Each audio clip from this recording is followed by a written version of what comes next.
Good afternoon, everyone. I'm Neil Love from Research to Practice, and welcome to Meet the Professor. As today we talk about the management of ovarian cancer with Dr. David O'Malley from the Ohio State University. We have a great faculty for this program, and later on we'll show you the results of a survey we did of the faculty of their usual treatment practices. As with all our webinars, we encourage you to send in questions or cases, and we'll talk about as many of these as we can if you put them into the chat room. We put out a 1-minute pre-meeting and post-meeting survey. We'd really appreciate you taking that. You'll get a lot more out of the webinar as well. We do webinars all the time, and next Tuesday we'll be continuing our series on AML and MDS with Dr. Rabose. And then on Thursday, Dr. Van Cutsum will be talking with us about the management of gastroesophageal cancers. Of course, the big ESMO meeting, that's actually where Dr. O'Malley is right now in Madrid, is about to get started. We have another GI program coming up with Dr. Klempner from MGH on November the 16th. And then we head out for our annual trek to the San Antonio breast cancer meeting, the December 5th through 7th. We'll be doing 3 satellites there, and then we'll be jumping over to the ASH meeting as well on the next day on Friday, December the 8th. Where we'll be doing 4 of these meetings. If you're around at the ASH meeting or San Antonio, come on by. If not, check it out online. And then we're really excited that next March we're going to start back up a program we did before the pandemic, weekend-long CME in Miami. And the next March should be a lot of fun. We know a lot of people end up listening to our programs, including our webinars. If you're into podcasts, check out our Oncology Today series, including a recent program with Dr. Moore on ovarian cancer. We're really excited to work with Dr. O'Malley today to talk about ovarian cancer. Here, as we always do, just a caveat to start, we're really going to try to analyze benefits and risks here. In some situations, we'll be talking about off-label use, so please keep that in mind. As we do in all of these Meet the Professor programs, we're going to spend a great deal of time talking about cases from the community, docs in practice, gynecologic oncologists, medical oncologists, and we have short 1-minute videos, and hopefully we're going to be able to present 8 cases for Dr. O'Malley's short feedback. Here's where we're heading today. We're going to start out, reflect back a little bit on what we've been doing the last couple of weeks, including last Saturday in Las Vegas. And then we'll jump into new approaches to ovarian cancer. Of course, we're going to talk about PARP inhibitors, a bunch of other things. And we have a pretty extensive appendix, including a bunch of papers from Dr. O'Malley that we may or may not be able to cover all of them. I'm sure not all of them, but check it out. So, Dave, just to tell you a little bit about last weekend in Las Vegas. Actually, the weekend before, we were with the Florida Cancer Specialist. I think you've been involved with them as well. We did a day-long program, and then last Saturday we did another day-long program covering different topics. We also covered gynecologic cancers with your colleagues we worked with you and them so many times, Dr. Brad Monk and Dr. Katie Moore. We were talking not just about ovarian cancer, but also cervical, where of course we've got a big paper coming up there on tisotumab vedotin at ESMO. And also endometrial cancer and all the crazy things that happened this year at the SGO meeting. So as we go through this, I'm going to since their thoughts are really fresh in my mind, along with the sphere that I went to the night before, and that's another story. But as we go through some of these cases, I'm going to reflect back, because I was asking them and I was saying, hey, I'm working with Dave on Tuesday. I'm going to compare what you say to what he said. The one thing we didn't have any cases of, but I really wanted to get your take, and this seems to be coming up over and over, and this was presented, I think, by Brad, was the data on HER2 positive disease, not just ovarian cancer, but this big basket trial that was just recently presented at the ASCO meeting that included, as you can see there on the top, HER2 positive and what we would call HER2 low cervical, endometrial, and ovarian cancer. And as been seen, we did another session on Saturday on biliary tract cancers. You see here biliary also with some responses. But Dave, can you kind of review a little bit of what we know about the incidence of HER2 positivity in gynecologic cancers, including ovarian cancer? what we've been seeing in terms of responses to TDXD and what your experience is, if any, with TDXD right now in gynecologic cancers. It looks like you're seeing responses like we see in other tumors, including maybe the issue of HER2 low. What are your thoughts? Yeah, I think as we look at this, we've really dismissed HER2 new overexpression outside of uterine serous cancers in GYN. But what we're finding is we're using in the past, the breast cancer 2+, and we get FISH, and only really considered those intermediates then plus FISH versus 3+ as positive. And those rates of the positivity are a lot lower when we look at the GYN cancers. But when we start including all the 2+, not needing FISH positive, and you see, and we'll talk a little bit more, 1+ may offer us a really good target. So in endometrial serous, we know that rate's about 35 plus or minus 5%. But when we start looking at other high-grade types of uterine cancers beyond the serous, we see similar expression rates, especially particularly when we go on the lower ends. Cervix is probably more rare, probably on the lower end of that 15-ish% plus or minus. But again, depending on how you're using what you're considered positive in. And ovary, we did a huge trial way back in the old GOG, where we also required that positive based on the breast cancer data. And we only found about 10% of patients. But when we took those that had any positivity, 1+ or higher, it was more like 35%.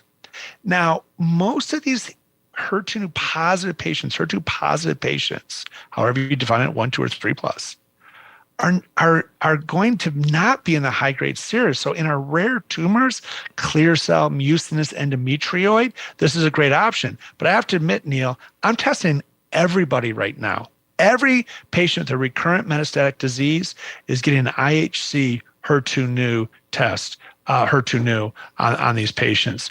And we're seeing responses that go with these response rates, which were reported.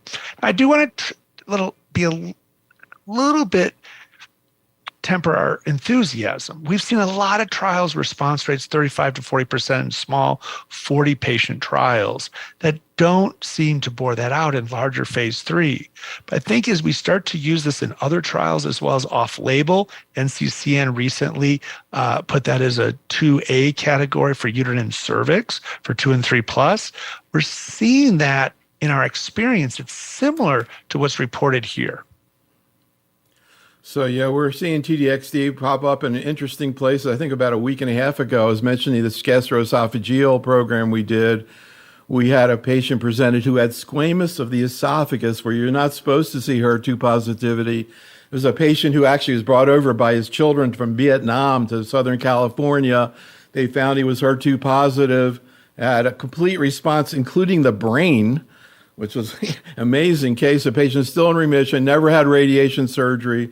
So it's like popping up a lot of places. And here, some of the duration. You saw there, ovarian, 18 responders, more HER2 3+, but some 2+. So just something to keep your eye on. But now we want to kind of jump into some of the other topics. And I thought it'd be interesting to begin with kind of an interesting question. It really gets into the issue of the management of patients who have advanced metastatic disease and receive all the therapies that are, approved and beyond, and still good performance status. And particularly, and really to jump in before we get into current treatment, like what are the trials out there right now that are exciting? In the last webinar, we were talking about a doc who had written in who was actually a patient who somehow got on this RNA vaccine trial at Dana-Farber. And so I just wanted to I know you're so deeply involved with new agents and research, your thoughts on what are some of the most interesting developments. And I thought one of the ways we could get into is with a case.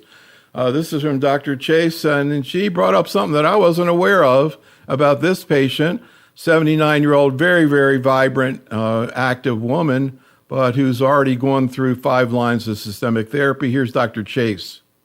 She's biomarker negative. I recommended hospice for this patient, but she contemplated it for a while, but her performance status is still good. She tells me again on the phone, Dr. Chase, I feel better than I've ever felt. Traditionally this would be a hospice patient, but she really wants to pursue further treatment. Unfortunately, the thing with these patients, she's sixth line, she's not eligible for trial. So I think, assuming that these experts are on these study planning committees, why do they go based on line of therapy instead of performance status? I think that she would be a great clinical trial patient. Her performance status is excellent.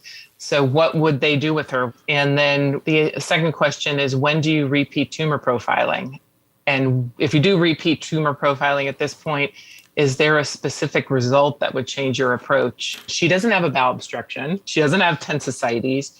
Her performance status is good. She's essentially like the primary caregiver for her husband who's ill. She sounds great. She's energetic and motivated, but she's not eligible for trial just based on her line of therapy. So first point, and I asked Katie and Brad this, I said, is that really true? I can't believe it. And they said yes, which I never heard. So any thoughts? Yeah, I mean, right away is most of our phase 3, phase 2 trials limit to 1 to 4, 1 to 5 prior. Okay. When we're looking at this, there are possibilities to find trials beyond that 1 to 4, 1 to 5 prior. And some trials even limit to 1 to 3 prior. We're looking in trials, we need to have a homogeneous population of patients. And that's why we need to sometimes limit the number of prior therapies. You're right. We need better criteria. You, Dr. Chase. Now, many sites have phase 1 programs. In the phase 1 trial, some of the most exciting agents, you have one that we're going to talk about. One of the most exciting agents that I've worked with is a phase 1 there are parts to the trial which are unlimited prior therapies. And you just put up ubamatamab, which is a bispecific MUC16, which is the CA125 molecule, bispecific, connects to MUC16, then has a CD3 arm, which brings in those immune cells. Now, it's somewhat intensive trial, so you have to have a very motivated patient. Dr. Chase, I would love to see that patient in Columbus, Ohio to participate in our phase 1 program. There are possibilities. Talk with your phase 1 docs around your centers or around the area. Sometimes great possibilities for those patients. I just kind of want to get your macro view in terms of your level of excitability. Imagine you've got this patient who's in really good shape, who's desperate for something that has something that looks exciting maybe for them. How about nani-vaximab? Oh, you did better than I would. I'm going to call it Ovavac because Ovavac is a lot easier to say, right? And so this is a really interesting trial. This is enrolling. Enrolling across the country. I think there's about 30 sites that if they're not active, they will be, okay? One of the most exciting aspects of this trial is it's challenging this previous premise of platinum resistant, which we've gone away from. Now we say platinum ineligible. We know patients who have classically been defined as platinum resistance recur within 6 months of their last platinum, particularly if that has happened beyond the first line, will respond to platinum. So everybody in this trial gets platinum, and Ovavac is this very interesting immune modulator that seems to be in this paper. The preclinical data, the phase 2 data, phase 1 to phase 2 data is really thought-provoking. Really impressive results. Now you have to have a patient who can get intraperitoneal chemotherapy, and that's one of the biggest challenges, but it's only 2 infusions. And you have a patient you'd be comfortable giving platinum to. And for me, that's anybody who's responded to a prior platinum. So again, very interesting, unique delivery into the abdominal cavity, but some amazingly may be overstated, really exciting results in some of the earlier phase trials. How about relacorilant? Well, to your point in a conversation we had earlier tonight, right, which is these unique mechanisms, we really don't understand so much about advanced recurrent cancer. For example, in ovarian cancer, we know there is a hormonal, we think there is a hormonally impactful impact in our ovarian cancer, either from a pathogenesis standpoint or potentially treatment. So this drug is actually blocking that mechanism. So we're giving everybody, and that's why we're using nab-paclitaxel here, so we don't have to get as many steroids because we don't want to interfere with glucocorticoids. Okay, and so when we're doing that, we're really looking at nab-paclitaxel for everybody, plus or minus relacorilant, which is again this hormonally based treatment and blocking, and some, again, really interesting data in smaller trials. So this is a paper that you and your colleagues put together that really kind of gets into what I'm bringing up here.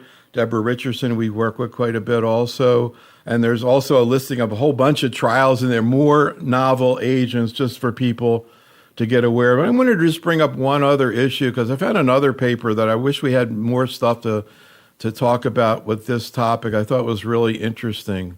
Malnutrition, sarcopenia, and cancer cachexia. I thought also, not just from the point of view of quality of life, which is something you get into with this paper, but also thinking about a patient like this who wants to be proactive. You're talking about hospice to a person who's out, doing, exercising, et cetera. Maybe offering more active lifestyle intervention, even with the hope that not just quality of life, who knows, maybe even, longevity, et cetera. I really recommend this paper. It really goes into a lot of stuff we rarely talk about. We're going to talk about a lot more. But just to get your global thoughts, and in particular, what are some of the interventions you at Ohio State have been looking at? And in particular, how do patients respond to this? I would think that it would be very appealing. So I tell you what, Molly Morton, one of our fellows, did a great job, and Laura Chambers, what my junior partners, junior to me, I'm an old man, so, they came to me and they're talking to me about, they want to really get this information out. And I'm kind of like, oh, this is soft science. And I said, we need interventions. And they said to me, Dr. Malley, there is interventions. I said, well, let's put this together in a review paper. Let's really get the information out there, which shows that not only do we need to be developing new agents to fight this cancer, and my passion for that, Neil, right? Developmental therapeutics, new agents, let's get this done. But what else can we do? What used to be frustrating to me is these papers would say, oh yeah, cachexia is bad and patients do worse. Okay, I know that. Patients losing a bunch of weight.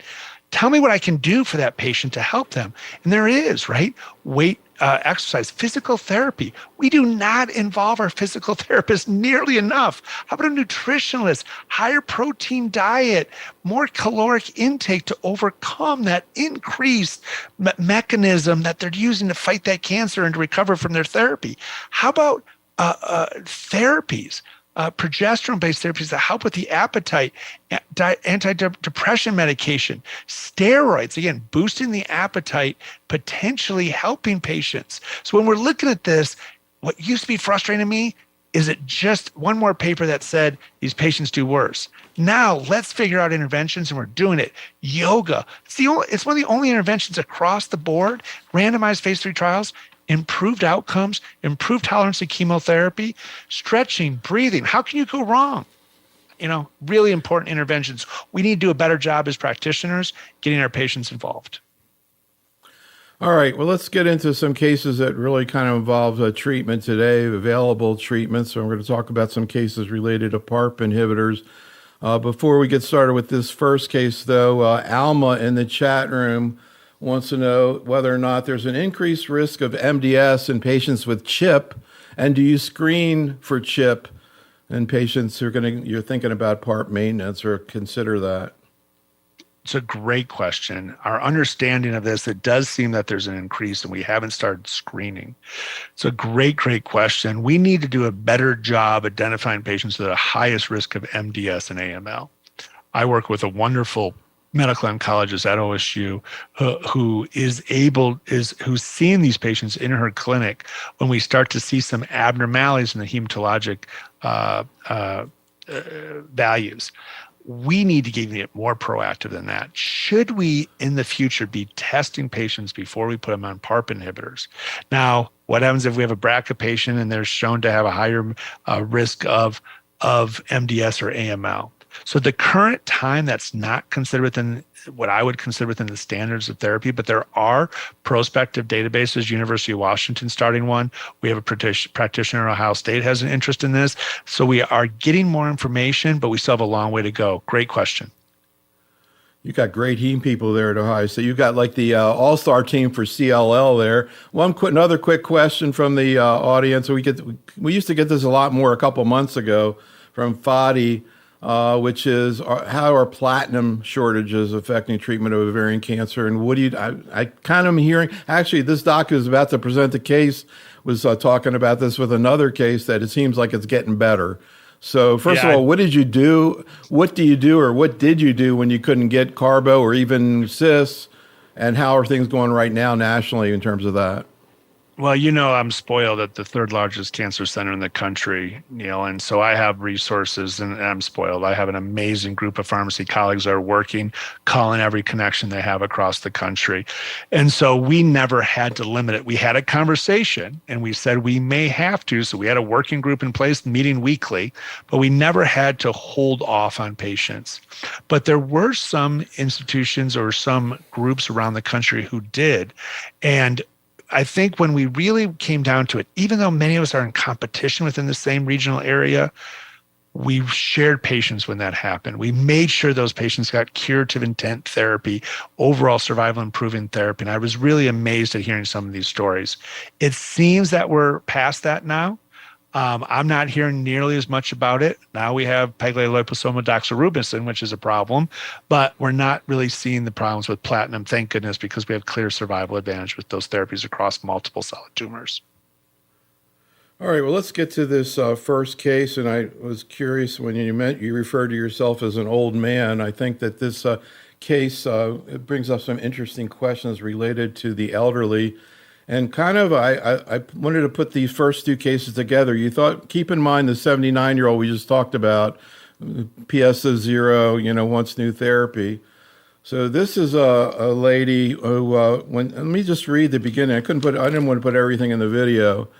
Who, when she presented, very healthy, rarely doing yoga, aerobic exercise, presents with widely advanced ovarian cancer, extensive intra-abdominal disease, and liver mets, biopsy-proven high-grade serous carcinoma of the ovary, CA-125 over 30,000. And the patient says, I'm an older person, and I really don't want to be treated. I'm ready to be kept comfortable and go into hospice. Any thoughts about that kind of scenario? I'm sure you've faced that on occasion. People walk in and say, no way I'm ever going to get chemo or anything like that. Any thoughts about that as it relates to a case like this and the patient, a very elderly patient with metastatic disease? And I think it has to come down to that conversation, and patients have the autonomy to make that decision. I think it's important we're not paternalistic in that decision. Say, oh, you're 84. I used to not, when I was in training, we didn't operate anybody in their 70s. Then it became, the 80s. And now it's really, we have the conversation. If they're not too high risk of a surgery, we're going to offer them, a potentially curative surgery, potentially improved quality of life. In this case, we're not talking about surgery, we're talking about chemotherapy. So for me, sit down with them. What are your wishes? What do you want? How do you want to live out the rest of your life? Let me tell you about carbotaxol. Everybody thinks and are freaked out that you're going to be thrown up in the bathroom. You're going to feel miserable. Listen, many patients find that carboplatin and paclitaxel, excuse me, I didn't mean to use the trade name, paclitaxel, is actually quite well tolerated and actually can improve quality of life by decreasing your disease burden. In addition, this patient's really interested because she has a germline BRCA2 mutation. So we know that her response to platinum is going to be a lot harder. And oh, by the way, if she can then get a PARP inhibitor, she's about a 47% chance of potentially being cured of her advanced stage ovarian cancer with treatments that are oral. So, yeah, it's interesting because actually when she presented at that point, when she said, I don't want treatment, she didn't know she was BRCA2, but Dr. Chotsky had taken care of her daughter who had breast cancer and was known to be BRCA2. So she already knew kind of thought of what was going on. And the other kind of interesting clue, and my point here is if this woman telling you, I'm ready to die, et cetera, she had also turned down a knee replacement surgery a few months before this for the same reason. that she was old and ready to die. And that doesn't, when you think about the typical patient in their late 70s, I'm not sure that shouldn't ring a little bell. And it did ring a bell for this doc, that maybe something else was going on, that was contributing to this woman's sense of doom or desperation. And I wonder if she said the same thing to a primary care doc, whether she would have even gotten to a medical oncologist. Here's what happened. On the first visit, she had said, I'm 78 years old. I have children. I have grandchildren. I have lived my life happily. I don't want to consider any treatment. On the second visit, I tried to convince her to consider low-dose chemotherapy. She agreed to try 1 dose of weekly carboplatin with paclitaxel. She tolerated very well, and she said, okay, maybe I can do 1 more, and then 1 more. Her CA-125 came back to normal with 4 cycles of chemotherapy regimen. Her scans had significantly improved, and all those visible metastatic disease has almost kind of disappeared. Her daughter had been my patient, and she was treated for early breast cancer. And we knew with the fact that she was BRCA2 positive, and she was BRCA2 positive as well. She has been on niraparib as a maintenance treatment since then, which was in 2017. The recent restaging workup have not shown any evidence of disease. And she's still on 100 milligram niraparib. So the questions to the thought leaders are, would they recommend continuing maintenance niraparib? She has gone to many visits, include visiting her 2 different sons in 2 different states, and her brothers in different states, and her family in India. Her medical problem was arthritis. She was hesitant to go for knee replacement surgery like 5+ years ago. She said, oh, I'm 78, what to do with the knee replacement? And now finally she decided to go at age 84, and she has recovered well. Wow. So I was very impressed. Isn't that I was cool? pretty impressed by it. What a amazing story. The other thing, you just learn so much from cases. As I was watching her talk, I thought of something I never thought of when I was talking with her, which was, why wasn't the mother screened when the daughter was diagnosed? Maybe because she was 75 or whatever. Maybe people don't think about the parents. Anyhow, any thoughts about the case? I mean, so many thoughts. I'll keep it brief. But, she identified that, the knee pain was really impacting her quality of life. And so when we're looking at this, getting into, why do you not want to do anything? Well, because my knee hurts so bad, it's not worth it. Okay, let's take care of that. The other thing is, how long are we going to continue therapy? I really stick with what the clinical trials are. 2 years for olaparib, 3 years for niraparib. And a lot of that's because the work, we just published on the Aerial 3, which, in platinum sensitive data, we continue indefinitely finding and looking at most of the patients who developed AML and MDS were on therapy for more than 3 or 4 years. So that really reiterated in my mind that I want to keep those therapies in the first line to 2 to 3 years.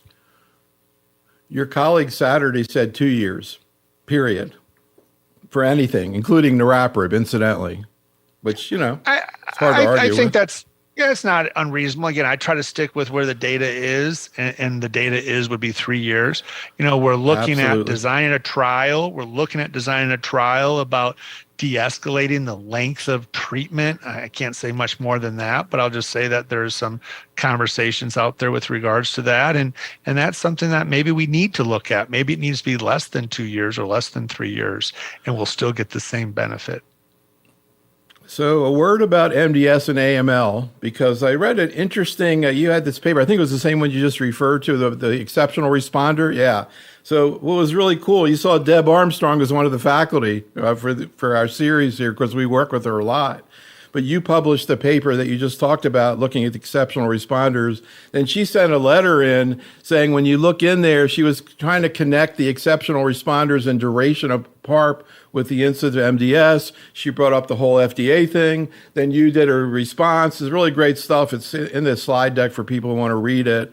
But what's the bottom line in terms of, that and your vision for the risk of AML and MDS and its what the explanation, you in your response went through a number of potential reasons why, for example, survival in the later stage diseases that was worse might have been the case. But can you kind of just summarize globally where you are right now with this whole area? Well, I'm going to start small and go more global here. Usually I start global and burn it down. But Deb, one of the things that Dr. Armstrong asked is like, hey, your BRCA patients had a higher level MDS. Is there something with regard to the germline mutation? And I love that she wrote that letter because that allowed me to dive deeper into the data. Now, the challenge here is this is right when Clovis was claiming bankruptcy. So getting to this data took a lot of work on the people who were still left at the company, a lot of push from our side. And basically, we found that the BRCA, again, small numbers, descriptive analysis here, right? BRCA was not a risk factor for AML and MDS. But those patients were on for longer with more prior lines of platinum, which are risk factors, okay? So what came away with almost all the patients who developed MDS and AML were on for more than 3 to 4 years, okay? And so when we look at the dose intensity, the number of potential mutations which would be occurring, in my mind, I start thinking about treatment beyond 2 to 3 years were increasing the rate. Again, this is looking at this, in the big picture. I have now a conversation to your earlier point. When I have patients who are on PARP inhibitor beyond 2 years in the current setting, depending on how they're doing, should we stop therapy? The trials went until progression or toxicity. But now I say we have to balance with the risk of AML and MDS. Now, there are many patients who say, I have a recurrent disease. This disease is, when it recurs, will ultimately get me. Why would I stop this therapy? I'm willing to take my up to 10, 11, maybe even 15% chance, probably closer to 10 to 11% chance. But we have to remember AML and MDS will ultimately lead to the patient's almost always demise. So we have to really look at that and talk to them. And I start having that conversation but before 2 years. So I know what I'm going to do at year 2 and 3. Unfortunately, I don't know the answers, but I have that conversation, do a shared decision. Exactly. Patient involvement. If the patient wants to be involved, that can really, really be helpful in these really challenging situations. I mean, I'm getting back to this case for somebody, somebody's been on it for 5 years and, they're 84 years old. I would be nervous about their bone marrow, but you also could have a recurrence of ovarian cancer. So if the patient would be involved, that'd be great. Here's another case I was really curious for your feedback on. I was still trying to sort this out with you before we even got started here. So we'll let the audience join in here. So this is a patient of Dr. Rudolph, a young patient, 45 years old, germline BRCA2. However, the thing that's interesting about her is she had stage 1C. Here's the case. I have a 45-year-old BRCA2 positive patient who was diagnosed with stage 1C high-grade serous ovarian cancer. She completed total abdominal hysterectomy with the bilateral salpingo-oophorectomy, and as an adjuvant therapy had 6 cycles of carboplatin paclitaxel, which she completed about a year ago and is now in complete remission. However, she was very interested right from when she finished her last treatment to consider treatment with PARP inhibitor. She is a well-educated person and felt that she should have the benefit given her young age with a PARP inhibitor. We talked about the trials done in this space, but I would love to know if the experts are actually giving it to younger patients that are BRCA1 or 2 positive. The bigger question really also is we're using CA125 as a marker for recurrence. What about ctDNA? The other thing about her that I was kind of curious about is, are you doing anything about her breasts? So, yes, we have had extensive discussions about consideration of prophylactic bilateral mastectomy. I even sent her to a breast surgeon for it. So a lot there, and I want to tell you some of the things that Brad and Katie said about this, and some of which I had never heard before. But first, any thoughts about what you've heard so far? Can you kind of straighten us out about, for example, the FDA indication? Because I hear people saying it was stage 3 and 4, like the trials, but I don't see that in the FDA indication. I see that in the NCCN guideline, which is another story. But can you kind of separate out like what the FDA it says indicated, what was in the trials, what are you doing with stage 2, and what are you doing with stage 1 BRCA? So let's start with the easiest. The phase 3 trials, every single one of them was stage 3 or 4, what we consider advanced stage. Okay, so all the data is based on stage 3 or 4. The NCCN, which I sat on, as you know, for more than 10 years, we started lumping stage 2 into stage 3 and 4 on the maintenance therapy based on data that stage 2 almost behaved as bad as some of the early stage 3, so 3A. And you have to think that stage 2 is confined to the pelvis. There's no magic divider between the pelvis and abdomen. It's all connected. So is there really a stage 2? It's probably just earlier stage 3s. And so we lumped those together in the NCCN, but the trials did not include stage 2. The FDA indication does not differentiate advanced stage or metastatic. All they say is in patients with ovarian cancer who receive carboplatin and paclitaxel received partial or complete response. So the FDA indication does not differentiate which stage. And so we have these discussions, shared decision. And Dr. Rudolph, one other thing is you asked about breast, Neil, but also let's make sure we get cascade testing. Every single one of her relatives, make sure she gets testing to your earlier point, right? So right. Cascade testing in germline. Now let's come back to, we had this question because shared decision. We sit down with our patients, stage 2, there's not much data, but the NCCN. Stage 1, small focus, confined, not involving the capsule, the ovary, is probably less than 10% risk of recurrence. But a ruptured tumor, a bunch of tumor on the surface of the ovary stuck to the side wall, but maybe the biopsies aren't positive, that's a much higher rate, as high as 20, even 30% if you go to stage 2, risk of recurrence. If the patient recurs, the odds are they succumb to their disease. Almost all patients. So we have that discussion with them, should we do anything more? And we have that conversation, and it really now comes down to PARP inhibitors, right? It comes down to, should we use maintenance therapies in these early stage disease with no data? Well, the NCCN said without data, very limited data to no data, that stage 2, sure, let's lump them. But we have that higher risk stage 1 patient. So we wrote it up, and really, really interesting. Again, another one of my previous fellows, Dr. Levine. So she looked at all of our patients, and if they're HRD positive in the early stage, they actually had a higher risk of recurrence. So there's something there. Now, again, this is retrospective, small numbers, and there's probably some bias there. We tested more people once they recurred. But in that paper, we didn't include it in the findings, but we included in the discussion. I think there was 5 patients who had gotten PARP inhibitors.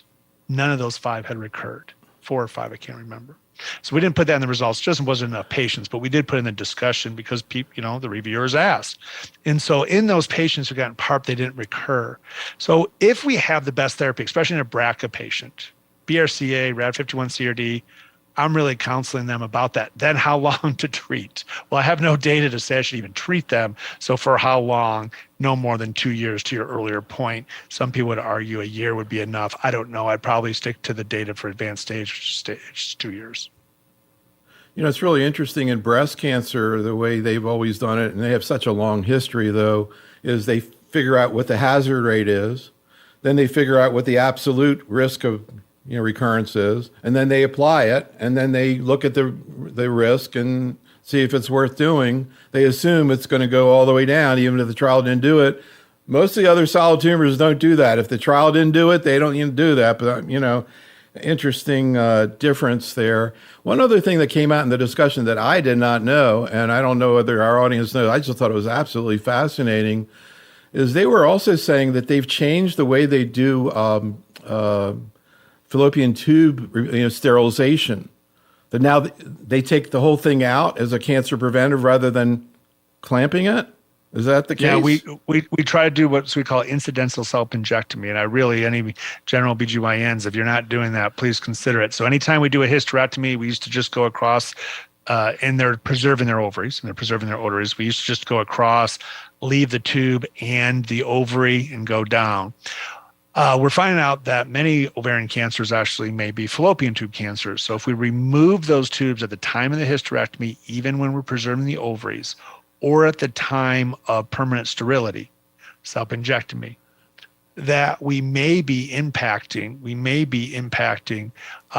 the outcomes of cancer. One of my co-fellow when I was at Yale, Dr. Jessica McAlpin, is now up in Vancouver, looked at this across Canada, and seems that the self-injectomy, incidental self-injectomy, when you're doing that, will decrease the rates of ovarian cancer. So very important for that consideration for those out there who do hysterectomies in tied tubes. All right, I want to try to get through a few more of these cases. We're going to pick up the case here. Here's a paper that you did looking at recurrence rate in stage 1 and 2. So you can check that out and think about the hazard rate, et cetera, but it's a great paper. Here's another BRCA patient with another issue that came up. This is a 60-year-old patient of Dr. Isawai. Here's the case. She presented in 2020 with this huge mass shown here. She received debulking. She needed a low anterior resection and end-to-end anastomosis, omentectomy, appendectomy, R0. Turns out she has BRCA1 mutation positive, and she's been on maintenance olaparib that had to be dose reduced because of anemia. So the only thing here is anemia with olaparib. What is the optimal procedure in terms of management of anemia with olaparib? And the question pertains to interruption, dose reduction, transfusion. Yeah, any thoughts in general about the issue? Yeah, go ahead. Yeah, I mean, the toxicities of PARP inhibitors, we're still learning about them, right? They're starting to be used in other solid tumors, antiemetics, counsel them about fatigue, sleep-wake cycles, make sure they're eating well, physical therapy, anemia, very common toxicity. Somebody drops down, anybody who starts getting down in the 7s, I dose interrupt, dose reduce. If they're down in the 6s, I transfuse them. Okay, get them back up there and then restart them at a lower dose. I used to be a little bit more cavalier with that. I would transfuse them and try to push the dose. That body is telling me they're not tolerating it. I just go to first dose reduction depending on where they are, and it's pretty straightforward. Interrupt, dose reduce, supportive care, transfusion. I don't do a whole lot of other medical management. Some of my hematologic colleagues could disagree with me, but I really just utilize the dose interruption, reduction, and transfusion as necessary. So we put a bunch of slides, as we always do, in our slide deck for you to check out, but we're not necessarily going to talk about today, including a bunch I just skipped over on PARP inhibitors, because I want to kind of get into the nitty-gritty of what we always get into, but which seems to change gradually over the years. I mean, Katie was talking about how this really started 2018, so it's like 5 years now that I've been asking you all, like, what do you do? And it gradually seems to me to be changing a little bit. And I want to ask you about this, see if I'm picking this up correctly. And to do that, I want to get into a few of the many questions we put in the survey for you to check out, but just a few of them.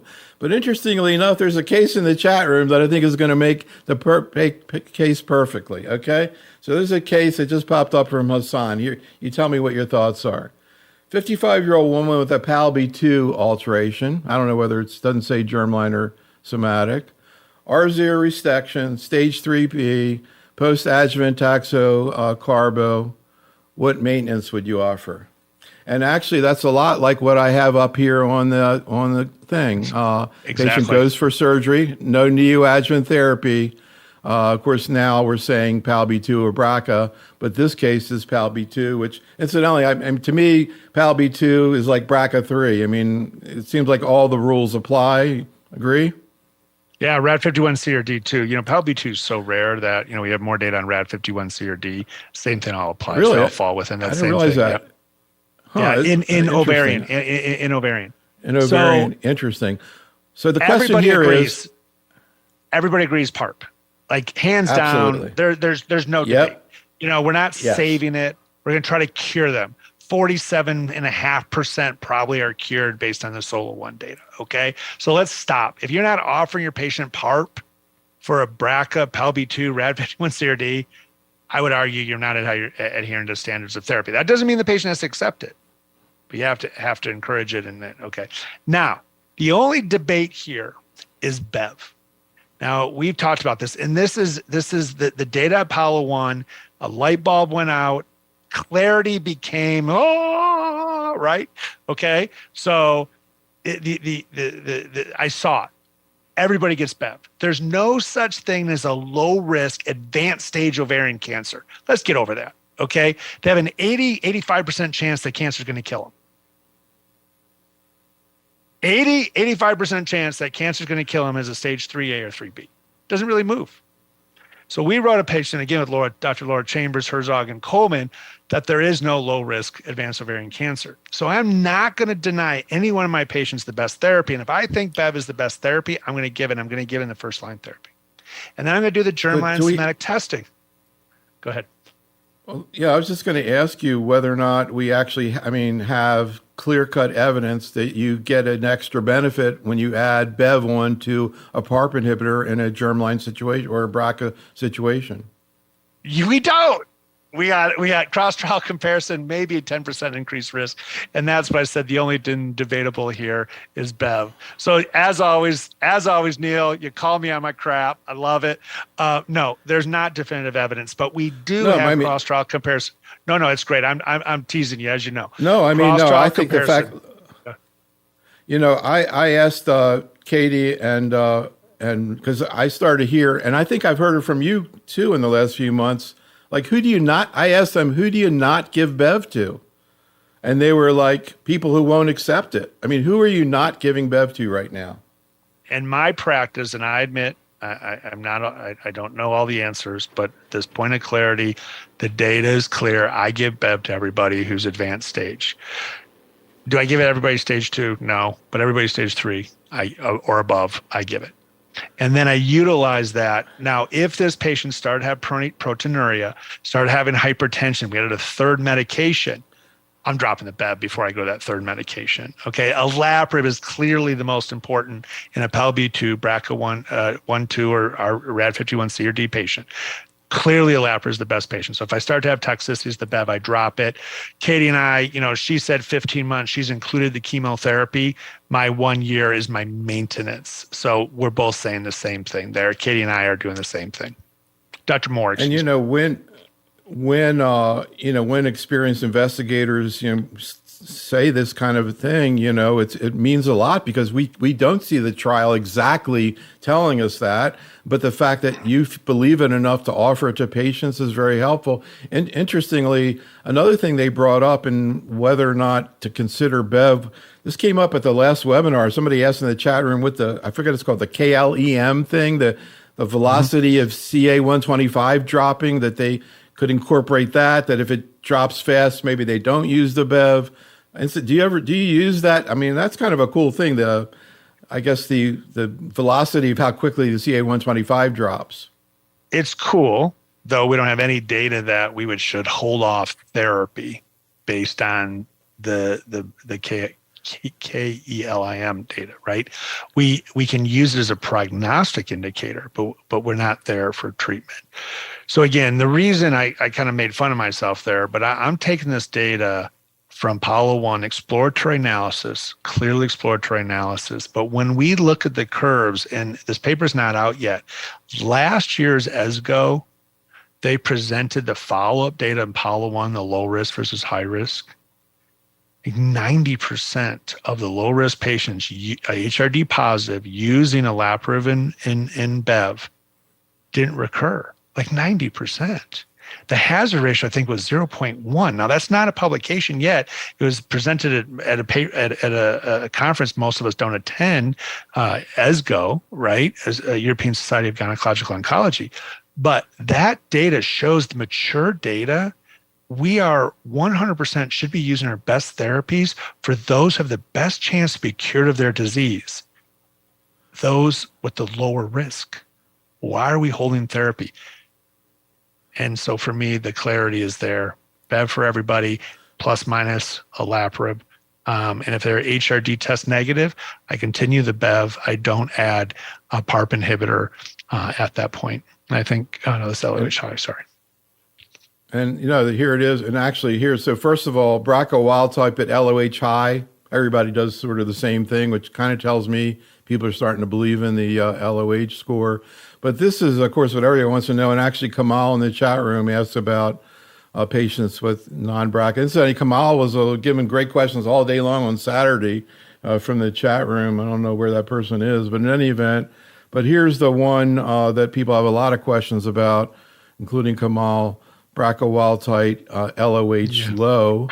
And you can see there are still a couple people saying niraparib. You and Katie say Bev, and I guess you've already kind of explained what your thinking is. There's another question actually in the chat room. Deborah says, would you put a patient back on a PARP, I guess in this case olaparib, after recurrence? Patient did not recur while on the PARP, but this is now several years later. And we asked, of course, now we have the FDA prohibition on treatment of recurrence. But we said, what are the situations where you will use a PARP inhibitor in recurrent disease? And you can see that even though it's not FDA approved, and I don't know how easy or hard it is to actually access it, but everybody has a scenario, either PARP naive, well, mainly PARP naive and responding to platinum, as you're saying here, but particularly with some type of HRD situation. Can you comment on that?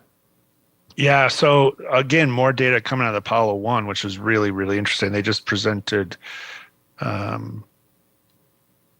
I think it was at ESCO, but I don't have that in front of me. So I'll just kind of talk in general terms. But last year at ASCO, we talked about with Philip Harder,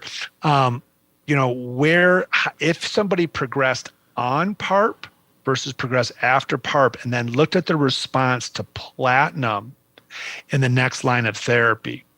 And they compared it to those patients who never received PARP. And the patients who had never received PARP and their response to platinum were the same as those that did not progress. So great question from the chat. I think there are two different types of patients who received previous PARP. There's a PARP resistant who progressed, which I would not go back to a PARP unless it's part of a clinical trial, and they will be getting another agent that is going to try to overcome PARP resistant. But I think the other patient we need to consider is that patient who had completed their 2 or 3 years of therapy, had a disease-free interval and is now returned, particularly if they have a good response to platinum. I absolutely would consider that. There's not that many patients out there, but absolutely the patient progresses on PARP is much different than the patient who was previously on it then stopped. Previously stopped because of toxicity or because they've completed their course of therapy. Very different patients, and I think we need to look at them very differently. Now, the Extreme Responders paper, I got an amazing amount of feedback and already citations about the AML and MDS rate, right? That's really exciting. It may be the most important thing that comes out of that paper. But the other thing that came out of that paper, which we have to look at, is outside of BRCA and RAD51C or D, the clinical features were more important than the molecular features. What do I mean by the clinical features? If they respond to platinum, if they had a complete response, they normalized their C125, they had no measurable disease on CAT scan, and or a long platinum-free interval. All of those things predicted patients who would do much better with a PARP inhibitor. Now, that's a different scenario. Those are patients who did not have PARP. So I think those are two different scenarios. Both of them I would consider treatment with a PARP in the platinum-sensitive maintenance setting. So I want to see if we can get through a couple more cases. This next one, really, when I heard it, I thought a lot about you because I knew you've been so involved in the research on tumor treating fields. And this is a 64-year-old woman who actually had that therapy. This patient was randomized to weekly paclitaxel plus the tumor treating field device. And she actually was doing really well in terms of response. She had partial response to the therapy, but unfortunately, she had very significant skin toxicity related to the arrays. But I am curious for the members of the panel who have used the Tumor Treating Fields device, what sort of toxicity have you witnessed in your patients? Have you found it to be prohibitive? Because it's just so much different, when you're treating a torso as opposed to wearing, a skull cap for GBM management. And do you feel like this is a treatment that could potentially move forward in selected cases in patients with ovarian cancer? Obviously, the goal is to try to keep the arrays on as much as possible in a 24-hour period.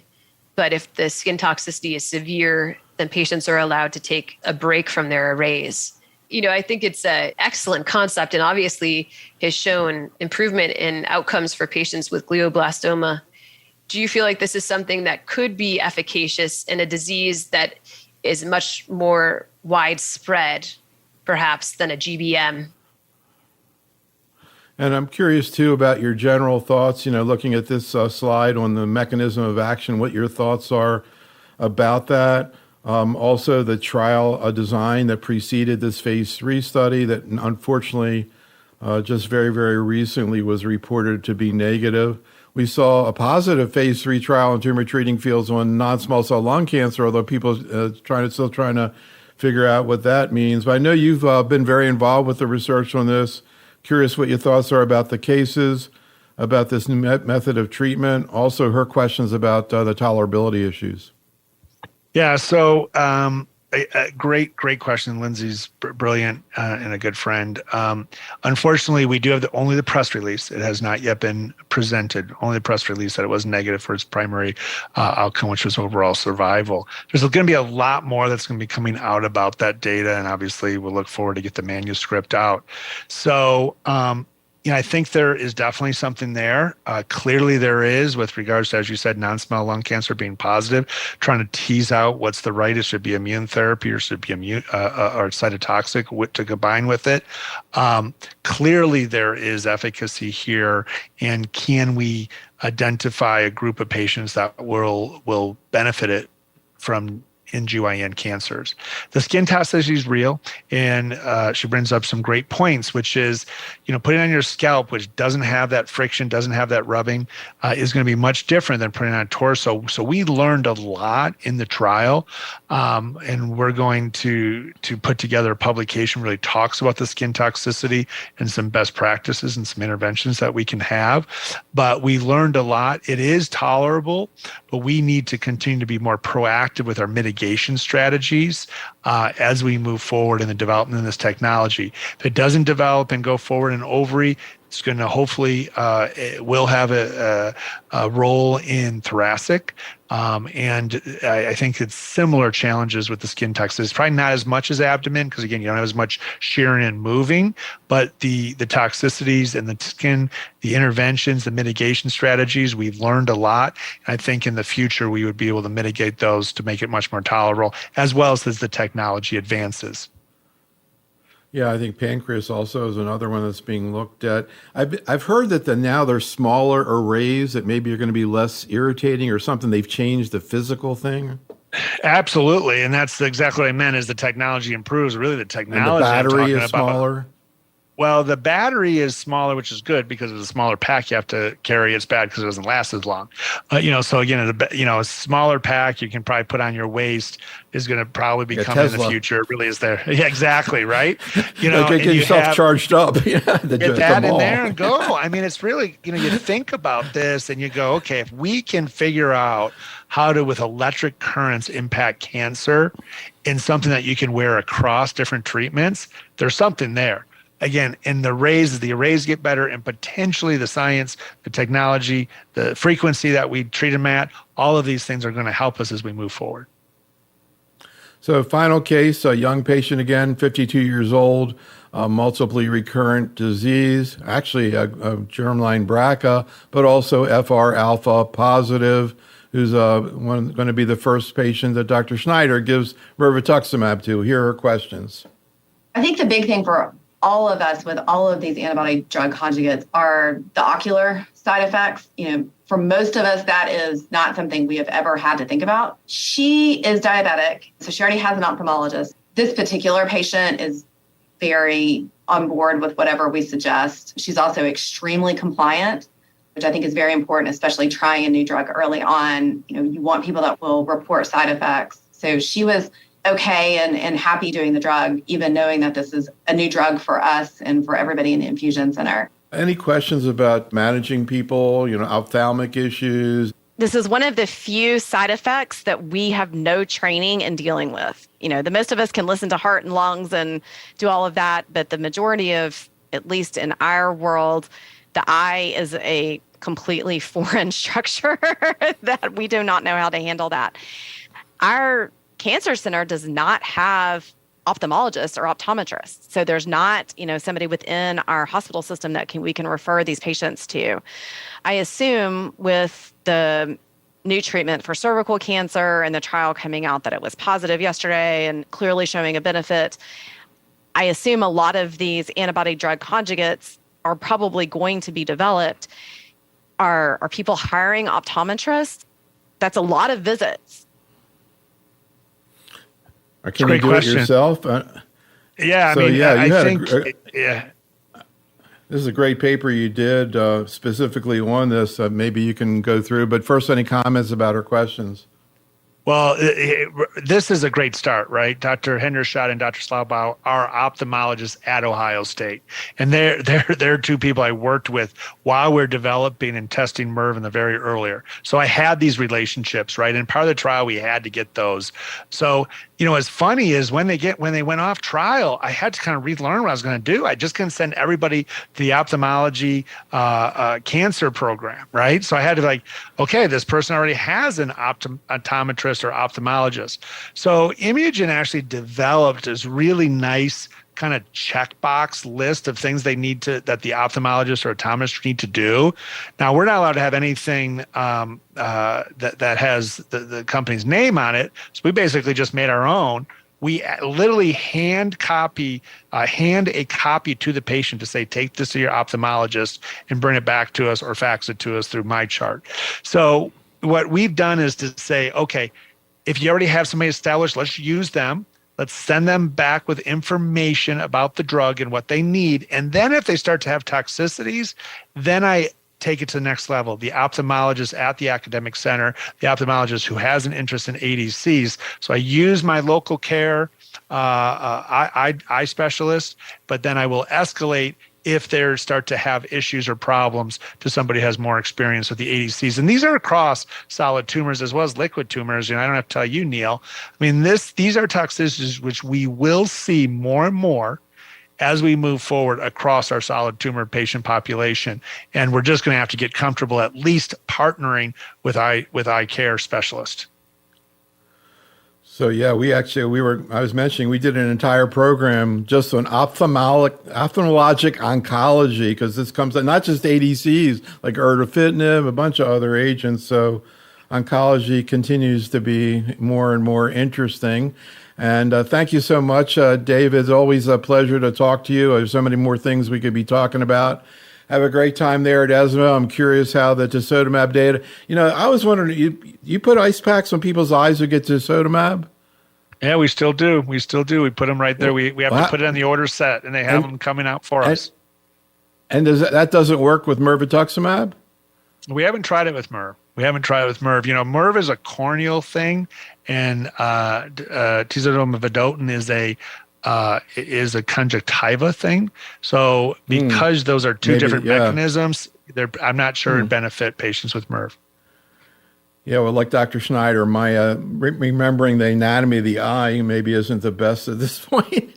Anyhow, thanks a lot, Dave. Audience, thank you for attending. Coming back next Tuesday.